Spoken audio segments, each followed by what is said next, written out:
There was once a man in the land of Uz whose name was Job. That man was blameless and upright, one who feared God and turned away from evil. One day the heavenly beings came to present themselves before the Lord, and Satan also came among them to present himself before the Lord. The Lord said to Satan, "Where have you come from?"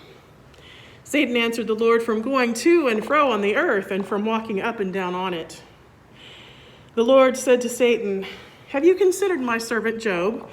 There is no one like him on the earth, a blameless and upright man who fears God and turns away from evil. He still persists in his integrity, although you incited me against him to destroy him for no reason." Then Satan answered the Lord, "Skin for skin. All that people have they will give to save their lives. But stretch out your hand now and touch his bone and his flesh, and he will curse you to your face." The Lord said to Satan, "Very well, he is in your power, only spare his life." So Satan went out from the presence of the Lord and inflicted loathsome sores on Job from the sole of his foot to the crown of his head. Job took a potsherd with which to scrape himself and sat among the ashes. Then his wife said to him, "Do you still persist in your integrity? Curse God and die." But he said to her, "You speak as any foolish woman would speak. Still, shall we receive the good at the hand of God and not receive the bad?" In all this, Job did not sin with his lips.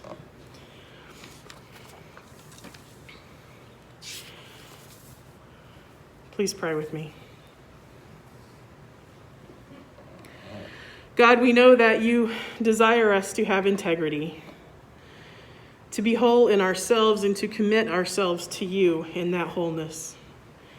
Though life tests us, tries us, even takes our lives, we know that you witness how it is that we respond to all that we are given, and that you love and care for us through it all. You do not desire our protection, but that we know our perfection, but that we know ourselves and know ourselves to be loved by you. We know that you are faithful as we seek to be faithful. It is in your integrity that Jesus revealed to us the same love and steadfast faith that you had always been for your people. It is in him that all become your children. And in him we know that you desire patience when we are in relationship with other people. In him, integrity is being all that you have created us to be. May the words of my mouth and the meditation of our hearts be acceptable in your sight, O God, our rock and our Redeemer. Amen.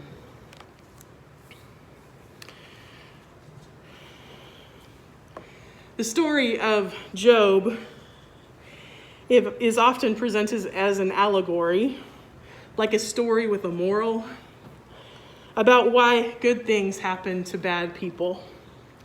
And that can be true about Job. What I love about biblical stories, of the many things I love about biblical stories, is that they can be seen in different ways, depending on our circumstance, in combination with the context in which they were written. And today, instead of asking why did all of this happen to Job, why at difficult times in our lives, in the sermon we're asking how it is that we get through the bad when it all just seems to be piling on. And while right now we may be experiencing the piling on of good and bad and a mixture of things personally, it is certainly true that the world, the global population of people, is experiencing the piling on of bad stuff right now.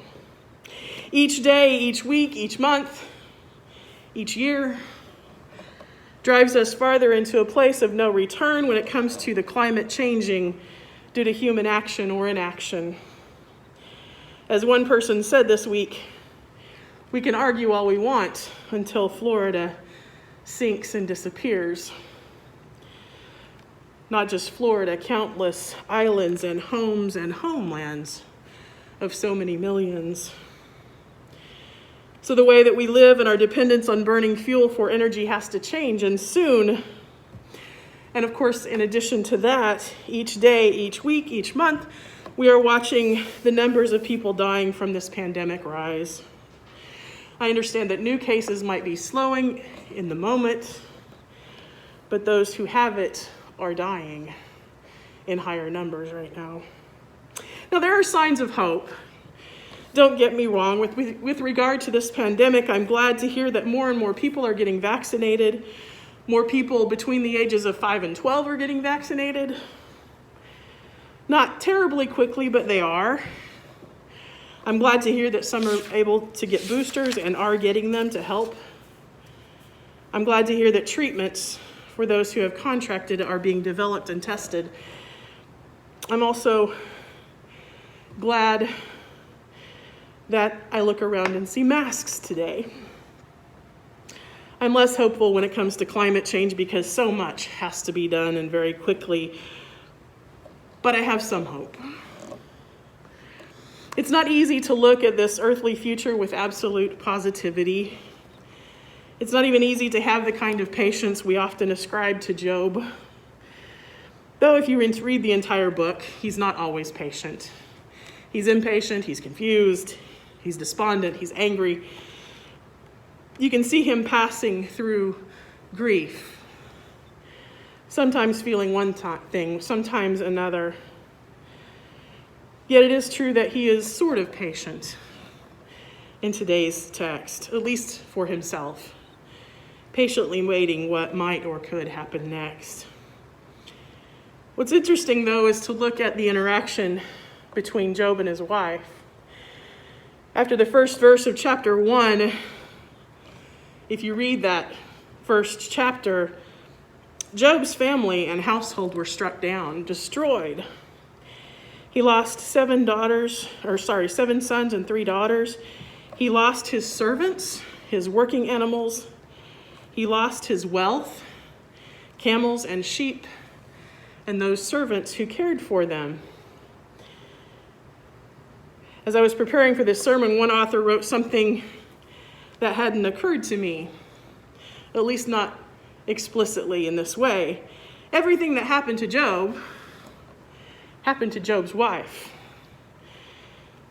Their children were killed, not just his. Their home was destroyed, the roof fell in. Their servants were taken or killed. Their animals were gone. Everything he had had, she had had, and everything was gone. Though she's been criticized for not supporting him in his grief, she was grieving as well. And it's not always easy to grieve and support at the same time. And in this text, we heard the conversation Satan or the accuser has with God. In this text, he was struck with some kind of skin disease, boils from his toe to his head. So her husband is threatened along with those other losses. Perhaps has a disease he might die from. She is afraid of the last loss as well.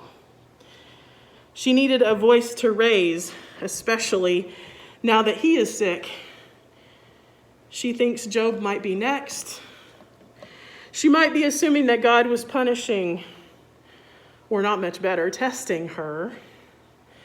All she had in this moment was Job.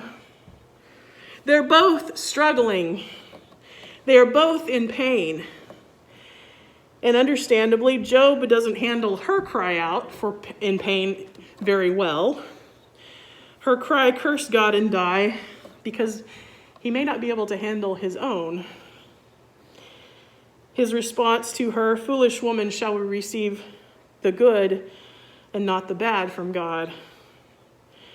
Maybe a gentle response or a harsh rebuke, but it's certain he doesn't want her to give up hope, even if he has and doesn't say it. We know that Job's story is a tragic one. Once this allegorical story has begun, when God allows Satan or the accuser to try the man, Both he and his wife are being tried, even if that's not the intention. She really isn't mentioned after this point until the very end of the story, but we may forget that he and his wife are companions on this journey of suffering. They suffer together, even if only his responses and questions and rants are written. And as the story goes on, as the poetry goes on, though his friends think he might have committed some wrong that he's forgotten about or doesn't realize, he isn't admitting to deserve what has happened. His wife knows he hasn't. She calls him to just stop it. Why do you have integrity now? In fact, she wonders why at this point he holds on to it. And that may be the core of the whole story. Not that he's patient, but Job persists in his integrity. He continues being who he is. Not that he's perfect or expected to be perfect by the Holy One. Integrity is being whole, being yourself, keeping one's word, following through on promises. His integrity is represented in the story by his wealth and his family. 3 daughters and 7 sons. Those numbers are important. You've heard about them over and over in the Bible. 7,000 sheep and 3,000 camels. Still those kinds of numbers. 10 children, 1,000 oxen. 10 is also an important number. He even performed sacrifices, it says in chapter 1, for his children when they'd been out partying, just in case they had committed a sin. He wanted to cover up. He wanted to cover that for them. He did what was right. And according to the Hebrew word for upright, he was direct as well. With him, what you saw was what you got, which is borne out in the rest of the text. He was everything that anyone would want according to family and wealth. He was direct, honest in his dealings with people. He was careful to protect his family from even those things he wasn't sure about, like those sacrifices he made for his children's sins. And that's what made him Job. They are what gave him integrity. He never said he was perfect. When he's in conversation with his friends and others, he simply states that he did what was expected of him, not perfection. We might think of Job as his story continues and wonder if he pondered his wife's question, why don't you give it up? After realizing that she too was in grief as much as he was. Maybe he wished he'd been a little kinder in his response as he became more able to express his own pain as the story goes on when his friends come to him. He might have wished that he could have been better in that first moment. I've heard people say that she should have been more compassionate, but she couldn't necessarily be more compassionate because compassion means suffering with someone, and she was already doing that. As 2 parents of those lost children, they couldn't be anything but compassionate together. It was their circumstance to suffer together. Job's story is difficult, painful, and so was his wife. Job's wife asked the question that set Job off into the journey that eventually led to his restoration. The integrity in her is that she was expressing the fullness of her emotions. Yes, she was sad. Yes, she was hurt. She was in pain and she was angry, and she wanted him to be angry too. Up to this point, as Satan had taken their children and their wealth and now his health, Job had not resisted. He knew that all those things weren't what he deserved, but with his angry question in his ears and his heart, he began to resist. And as if you read the rest of Job, he does start to question. And she wants him to do that, to stand up and say, I don't deserve this. She wants his questions. She wants him to defend the integrity that she knows he has. If God had tortured them or allowed them to be tortured in her eyes, then she says resist that treatment. As one author claims, she moves both Job and God and becomes a quiet hero both in this story and beyond. We can dismiss her words as faithless or perhaps taking the wrong side of things. Or maybe like his friends, she's offering Job a path to deal with all he's been given. She wasn't sure he was being true, so she challenged him. And then she is the one who had taken the freedom to lament. She's decided to persevere, has decided she can be restored. Sometimes daily stuff is hard to face. It isn't always possible or even right to see everything in a positive light.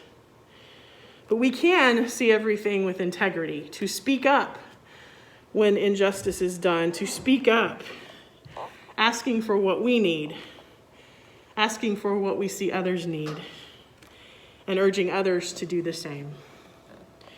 To the glory of the one who never leaves us alone, who never leaves us without love, without faith. Amen.